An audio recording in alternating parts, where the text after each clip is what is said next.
What's up everybody, this is Danny, and today I'm gonna take a look at the Moto Z and the Moto Z Force. First off, these are the Droid editions, which are exclusive to Verizon Wireless in the US, but there will be an unlocked version later this year for the rest of the world. So let's just get right into it and talk about the stuff I love about them and some of the stuff that I wish they could have done better on. First off, the hardware. I think this is an absolute win. The build quality is fantastic with a solid metal body with just a little bit of glass on the back, and it has to be the thinnest phone that I've ever used, just a hair over 5mm, and it's stunning in person. It makes something like the iPhone 6s look like an absolute fatty. The thinness comes with some compromises though. For the Moto Z, I think has the award for the largest camera hump on a smartphone, and even though there's a USB port at the bottom with turbo charging, there is no headphone jack, so it looks like Lenovo out-appled Apple here, so you will have to either use your Bluetooth headphones or use the included dongle that comes in the box if you want to use your regular headphones.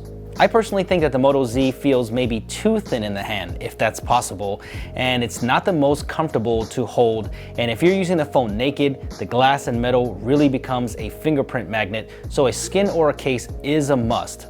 But I would suggest a skin like these from Dbrand. They fix the fingerprint and grip problem, plus they work perfectly with the Moto Mod attachments where a case may not. Love the all black matte skin, it looks super sick, and the concrete skin is also hot, so both are linked below for you if you want to pick them up. If you don't care about having the thinnest phone and a larger battery is more important to you, then that's where the Moto Z Force comes in. It still has a camera hump, but it's a little thicker, housing a much beefier 3,500 mAh battery compared to the smaller 2,600 mAh battery on the Moto Z. I felt like the Moto Z was average at best when it came to battery life. It gave me about 3 to 4 hours of screen on time.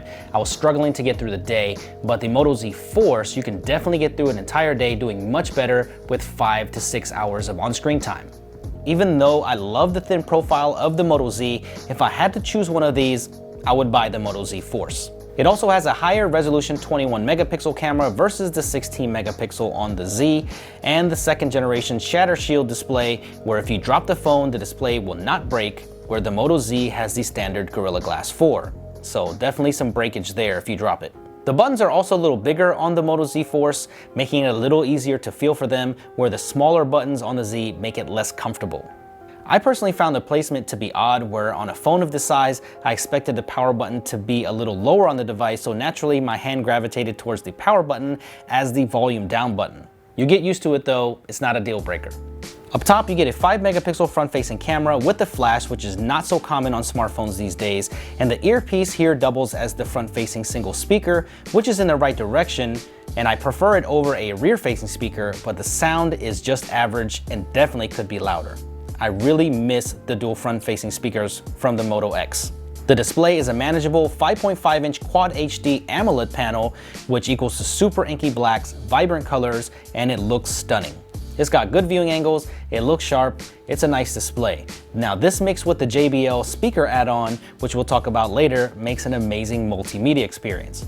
The downside is that the screen is not the brightest, so in direct sunlight you may have some troubles viewing it, and I had to put it on minimum of 75% brightness throughout the day, which affects battery life significantly, possibly explaining why these phones don't do better on battery life despite their AMOLED displays. On the bottom, you see a fingerprint scanner with microphones and sensors for the super helpful notification system. I really love being able to see the notifications and interact with them without unlocking the phone, and the sensors are hidden really well on this black version. I wish this square fingerprint scanner could be used as a home button, but that's a little odd that it doesn't work that way, but the fingerprint scanner itself is very fast and accurate, so you won't be disappointed in that.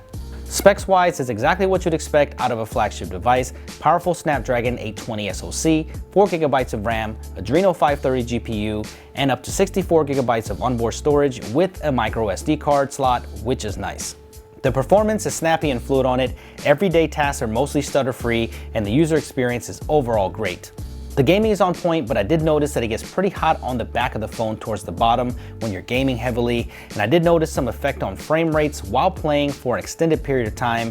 Keep that in mind, especially if you have the mods on the back, you may see some throttling. Not a huge deal, but keep that in mind. The software is basically stock Android Marshmallow with a few Moto enhancements, so you get that clean experience. So many of the useful features like swiping up to shrink the display, twist gesture to open the camera, and the karate chopping for the flashlight return for a non-cluttered experience, and I like that. Of course, the Verizon bloat is annoying, but you can get rid of most of it. I even like the camera interface too. It's simple. You have an extensive manual mode here, so you can have control over your pictures, along with slow motion, panorama, and also you can shoot up to 4K video. The video isn't the best I've seen, but it's nice, and the stabilization works well during video recording. Both the Z and the Z Force cameras have an aperture of f1.8 with laser autofocus and optical image stabilization, and I didn't see a ton of difference between the two cameras when it comes to image quality. Of course, the higher resolution 21 megapixel camera on the Z Force will give you some better cropping ability, and it has phase detection autofocus plus laser autofocus, so I noticed that the focusing was more on point with the Z Force with less errors and less blurry pictures. I noticed that colors were inconsistent between shots, but I'm sure that can be fixed with a software update. The images are nice, but doesn't stand out versus the rest of the flagships that are on the market right now, especially in low light, but I did notice that the Z Force outperformed the Z in low light, but not enough to make a huge difference. Basically, they are both average in terms of low light performance. Really what makes the Moto Z family unique are these attachable Moto mods. They pretty much picked up where the LG G5 started and pretty much makes the G5 look like trash. These are truly hot swappable. You don't have to restart your phone or anything. These magnetically attach on the back with these pin connectors and it just starts working. Really easy to use. They're really secure and never feel like they're gonna fall off. My favorites are the battery pack, which adds another 2200 milliamp hours to the phone and also adds wireless charging. This one here is 80 bucks. That's pretty pricey. Now the Jbl Sambu Speaker Mod is a must-have in my opinion. It can make your phone pretty thick, but the sound from it is super legit for an attachment. You'll have to tack it down a few notches. I mean, I'm not joking, it is really awesome. The kickstand makes it nice for media consumption, but once again, this is also 80 bucks. That's pretty expensive. The last one I got to try out is the InstaShare projector, which is awesome in theory, but it's 300 bucks, which is very expensive, and it pretty much eliminates any kind of impulse buy for most people. It's easy to use with a focus wheel, nice and sturdy kickstand on the back, and can project up to 70 inches. Now I feel like for the money, it's not worth it because the resolution is only 480p, it's pretty dim, and it gets very hot after use.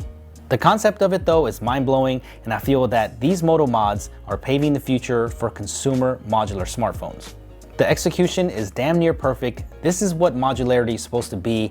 They have their own power supplies. They can be charged either with the phone or without, but I just don't know if they're worth the money. These style covers are also pretty cool. There's one that comes in the box in this wood finish and it attaches just like the Moto mods do and hides that camera bump really well. The problem is all of these mods only work on the Moto Z smartphones, and just these that I have in front of you cost almost as much as the phone itself, and you can just easily buy a cheaper Bluetooth speaker or a cheaper projector. If I had to pick one, I think the battery module is the one to get, especially if you have the Moto Z with a smaller battery. Your Moto Z will never want to let go of it, especially if you want to make it through a full day. But I guess you could always just buy a portable battery pack, and with this turbocharging, you can get a full charge in just 1 hour. So to sum it up, should you buy the Moto Z? Well, it's one of the most innovative phones that we've seen this year, and it's a good smartphone. But is it better than something like the Galaxy S7 or the upcoming Note 7? I would say no, but if you love the Moto mod attachments and the idea of it, then you may love this phone. There are some drawbacks, of course, but if you're willing to spend money on these mods to compensate for some of the downsides like the mediocre speaker and the mediocre battery life, I don't know if it's worth it because it can really become expensive. I love the idea, I love the concept, but there are better smartphones on the market right now, and you just have to determine if the glimpse of the future of smartphones is enough for you to empty your wallet. Alright guys, well I hope you enjoyed this video. Let me know what you think about the Moto Z and the Moto Z Force and the Moto mod attachments. Are these the future of smartphones? Let me know in the comment section below. If you enjoyed this, make sure you smack that like button, and I will see you guys in the next video. Subscribe.